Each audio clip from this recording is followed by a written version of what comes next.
Le procès de Sean Diddy Combs, qui a débuté en mai 2025, attire une attention considérable en raison de la gravité des accusations portées contre lui et de la chute spectaculaire de son empire. Voici un résumé des points clés du texte, couvrant les éléments essentiels du procès, les accusations, les preuves, l'effondrement de son empire commercial, et les allégations historiques liant Diddy à l'assassinat de Tupac Shakur. Le procès de Diddy, qui a débuté avec la sélection du jury le 5 mai 2025 et les déclarations liminaires prévues pour le 12 mai, est centré sur des accusations graves portées par le gouvernement fédéral. Les procureurs décrivent une organisation criminelle appelée Combs Enterprise, accusée de trafic sexuel, travail forcé, enlèvement, incendie criminel, corruption et subornation de témoins. L'indictement, déposé en septembre 2024, inclut des chefs d'accusation tels que conspiration de racket, trafic sexuel par la force, fraude ou coercition, et transport pour prostitution, avec une peine potentielle de 15 ans à la perpétuité. Au cœur du dossier se trouvent les freak-offs, des événements prétendument organisés par Diddy, décrits comme des sessions de plusieurs jours impliquant des drogues, des escorts masculins et des femmes contraintes à des actes sexuels, souvent filmés. Les procureurs affirment que Diddy utilisait ces enregistrements comme moyen de chantage pour contrôler les victimes. Les preuves incluent des vidéos, des dispositifs électroniques saisis lors des perquisitions des propriétés de Diddy à Los Angeles et Miami en mars 2024, ainsi que plus de 1000 bouteilles d'huile pour bébé et de lubrifiants, qualifiées de fournitures pour freak-off. Une vidéo récente, fournie en septembre 2024 par un travailleur sexuel, montrerait Diddy dirigeant un de ces événements, contredisant l'idée qu'il n'était qu'un spectateur. La défense, dirigée par l'avocat Marc Anifilo, soutient que ces événements étaient consensuels, impliquant des adultes, et que les vidéos montrent des participantes, notamment Cassie Ventura, semblant heureuses et en contrôle. Ils accusent les procureurs de cibler un homme noir à succès, remettant en question la qualification de ces actes comme du trafic sexuel. Le débat juridique autour des vidéos est intense, les procureurs cherchant à les sceller pour protéger la vie privée des victimes, comme dans le procès de R. Kelly. Le procès a suscité une attention médiatique massive, amplifiée par des rumeurs sur les réseaux sociaux, comme une prétendue crise cardiaque de Diddy en salle d'audience, démentie par le New York Post. En réalité, Diddy a été hospitalisé en urgence fin 2024 pour des examens liés à une vieille blessure au genou, dans une opération discrète pour éviter la presse. Origine des accusations, la plainte de Cassie et l'effet domino.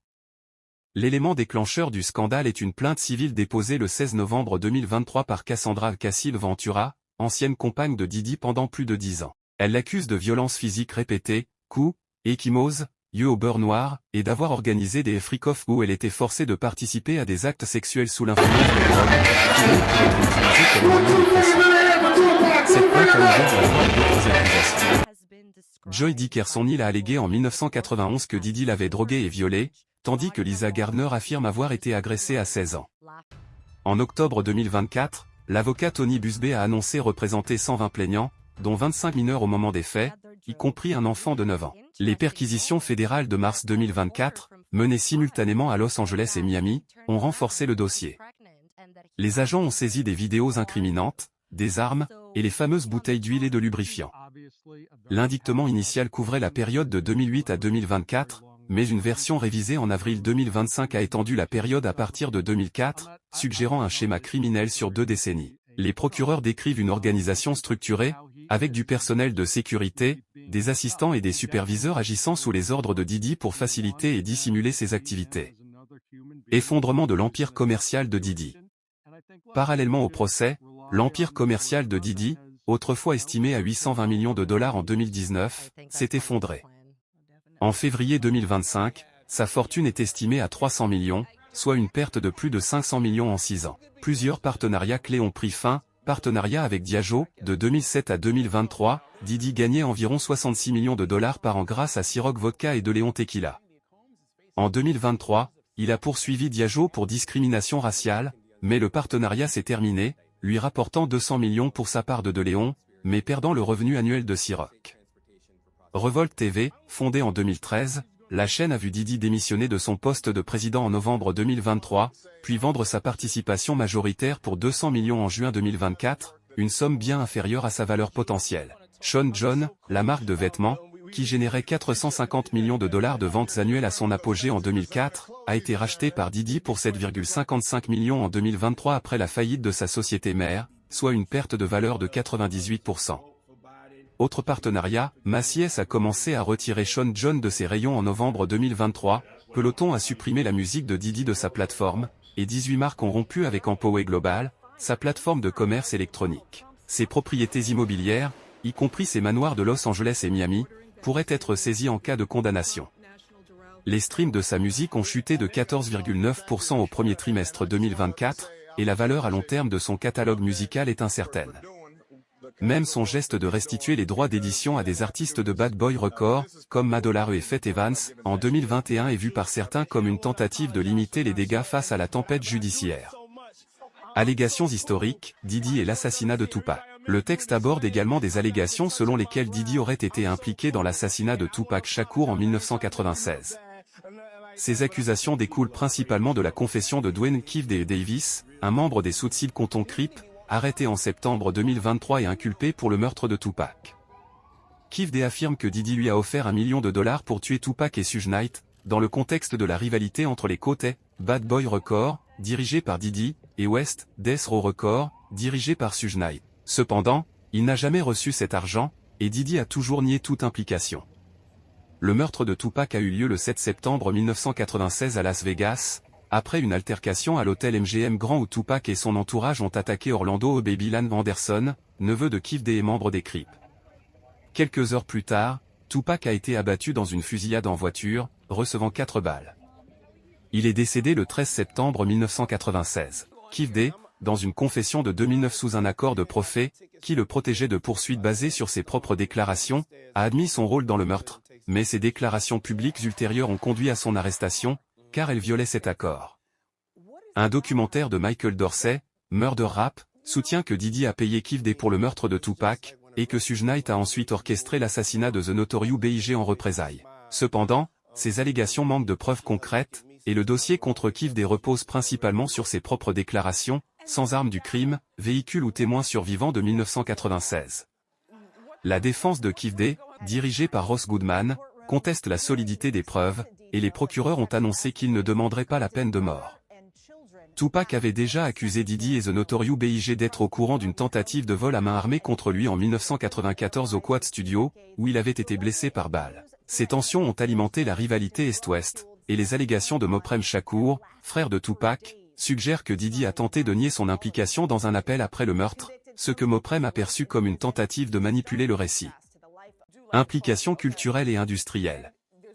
Le procès de Didi dépasse le cadre d'un simple scandale individuel. Il met en lumière une culture du silence dans l'industrie du divertissement, où des comportements abusifs auraient été tolérés pendant des décennies. Les accusations impliquent un réseau d'employés et de facilitateurs qui auraient permis ces actes, soulevant des questions sur la complicité et la responsabilité.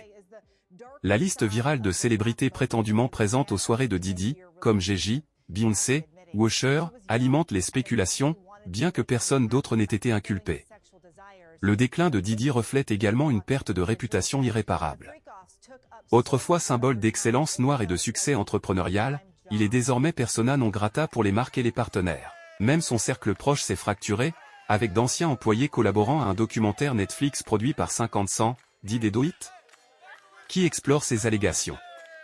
Conclusion. Le procès de Didi est un moment charnière pour l'industrie du hip-hop, confrontant des questions de pouvoir, de consentement et d'abus. Les vidéos des freak-off seront au centre des débats, les jurés devant déterminer si elles montrent des abus systématiques ou des activités consensuelles. L'effondrement de son empire commercial, de ses partenariats avec Diageo et Revolt TV à la dévaluation de Sean John, illustre une chute rapide d'un mogul autrefois intouchable.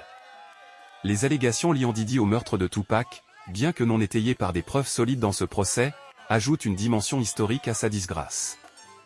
Alors que le procès se déroule, il pourrait obstruction, all part of this alleged criminal enterprise run by Sean Combs. Happy birthday to you. Hey, happy birthday to you. Hey, happy birthday, happy birthday to you. Hey, happy birthday to you. I'm so cool. I just want y'all to see everybody I'm interviewing is sweating. I'm not even touching my brow. I'm so cool.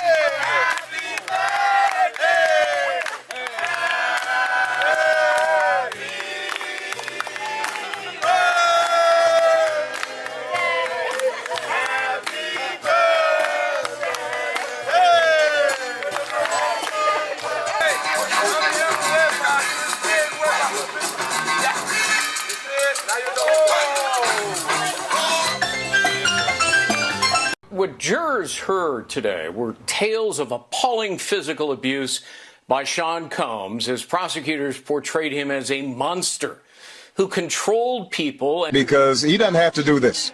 But this is part of what is important about giving back. Since we applaud you, and I want to apologize for not sweating, but I do this so much. And plied them with drugs, threats, money, brandishing guns during these on-camera sexual performances that he liked to call freak-off defense. Also claiming that the disgusting sex tapes, and in fact jurors were shown for the first time today that horrifying videotape, Combs brutally beating, kicking, and dragging his then-girlfriend. And then a male escort took the witness stand, and I tell you, if he was wearing one of those fancy designer clothes he's designing, he'd be sweating just like me. In opening statements, what struck me was how the defense attorney openly admitted that her client committed domestic violence, but then tried to argue, well, that's not sex trafficking for which he's charged. Technically, yes. He talked about how he saw firsthand that same young woman repeatedly battered by the defendant, who then tried to bribe a hotel security guard with a stack of cash to get rid of the evidence. And I want to apologize. I ain't trying to make you look bad or nothing like that, but I'm just so cool. T-shirt. His attorney also admitted to the jury that her client's conduct is, quote unquote, indefensible, and that he may be a sexual deviant, but that doesn't make him a criminal, which strikes me as not a terribly great.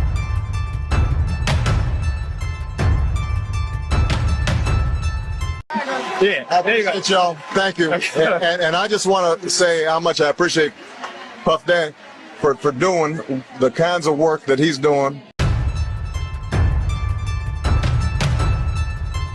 Yeah, my mom's is gorgeous. Let me introduce you to my mom. I like when you scrambling and scraping for shit. That was you. Scrambling. What? You said, I like when you do it like that, Daddy. When you scrambling and scraping for shit. Hey, man. He's like, I don't know what I was talking about. Hey. Nah. I mean, I was You don't go back and look at that stuff and laugh? I mean, Flat. flat. Oh! Take pew pew pew. Would you like a reminder? Yeah, sure. Play some. Hey, yo, listen, yo, I love it all. I love it all, man. I like when you like this, Daddy. Yeah, where you put my bag? Daddy, it's 2020, y'all. Yeah. And it's different than when it was. And he said you did the same thing to him. You asked him to take him shopping. Yeah, I thought he needed some clothes. What? I'm a nice guy. Why 2016, you know, the game has been elevated. As we can tell, there's no expense being spared. We had a black billionaire's lunch. It could be funny. I don't really be on it like that. Yeah, you know what I'm saying? Like, I'm sure we can push. Yeah, play the clip. Go ahead. Why won't you party with me for your birthday, man? We partied for my birthday before. You came to my party. No, but me and you ain't never really party, you know what I'm saying? I asked 50 about that.